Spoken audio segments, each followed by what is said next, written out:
நண்பர்களே, இந்த வீடியோவில் பார்த்துட்டு இருக்கிறது பூனமிசை மூலிகைன்னு சொல்லுவாங்க.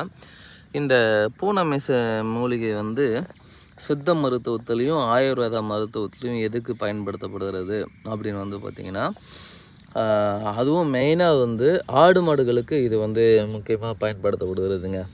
எதுக்கு அப்படின்னு வந்து பார்த்திங்கன்னா, ஆடு மாடுகளுக்கு கண்ணில் வந்து திடீர்னு பூப்பட்ட மாதிரி ஆகிடும். வெள்ளை கலரில் கண் வந்து மாறுங்க. அந்த மாதிரி வெள்ளை கலரில் மாறும் பொழுது இதனுடைய தலைகளை பிரித்து கண்ணில் கசக்கி சாறு விடும் பொழுது ஓரிரு நாட்களில் வந்து கண் வந்து இயல்பு நிலைக்கு திரும்பும். இது ஏன் பூனை மீசை மூலிகை அப்படின்னு சொல்கிறாங்க அப்படின்னா, இந்த பாருங்க, இது பார்க்குறதுக்கு இதனுடைய பூக்கள் பூனை மீசை எப்படி இருக்கும் அந்த மாதிரியே இருக்கும். அதனால தான் இது வந்து பூனை மீசை மூலிகைன்னு சொல்லுவாங்க. இது நம்மளுக்குமே வந்து கண்ணில் பூப்பட்ட மாதிரி ஆச்சுன்னா இதனுடைய சாறு விடும் பொழுது கண் வந்து இயல்பு நிலைக்கு திரும்புங்க. அந்தளவுக்கு இது வந்து ஒரு பவர்ஃபுல்லான மூலிகைன்னு கூட சொல்லலாம். சரிங்களா? நிறைய மூலிகைகள் இருக்குது. நம்ம தான் தெரியாமல் இதை மெதிக்கிறது, இது மேலே சிறுநீர் காய்க்கிறது, இந்த மாதிரி சில வேலைகள்லாம் செய்கிறோம். ஏன்னா மூலிகைன்னு தெரிஞ்சுலாம் யாரும் செய்ய போகிறதில்ல, தெரியாமல் தான் செய்கிறோம். எல்லாமே மூலிகை தான். அதாவது நம்மளுக்கு கண்ணுக்கு தெரிகிறது எல்லாமே மூலிகை தான்.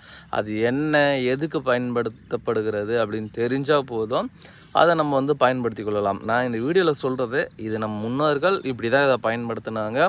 இதில் இவ்வளோ மருத்துவ குணங்கள் இருக்குது, தெரிஞ்சுக்கோங்க.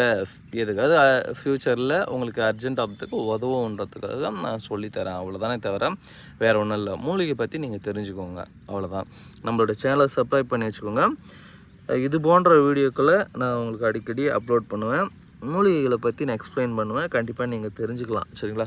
இதில் இவ்வளவு மருத்துவ குணங்கள் இருக்குது. கண் சார்ந்த வியாதிகளை குணப்படுத்தக்கூடிய மூலிகைகளை இதுவும் ஒன்று. சரிங்களா? பூனமிசை மூலிகை இது எல்லா இடமும் இருக்கக்கூடியது தாங்க. விளையற்ற நிலங்களில் காணப்படுகின்ற ஒரு அரியவகை மூலிகைன்னு சொல்லலாம். சரிங்களா?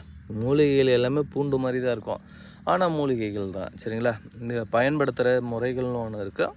அதுபடி நம்ம பயன்படுத்தோம்னா கண்டிப்பாக இது வந்து மருந்தாக பயன்படுத்தி கொள்ளலாம். இந்த வீடியோ உங்களுக்கு பிடிச்சிருக்கும் நான் நம்புகிறேன். தேங்க்யூ ஃபார் வாட்சிங். see you next video. Tata, bye bye. எவ்வளோ மூலிகைகள் கொட்டி கிடக்குது பாருங்கள், அங்கங்கே.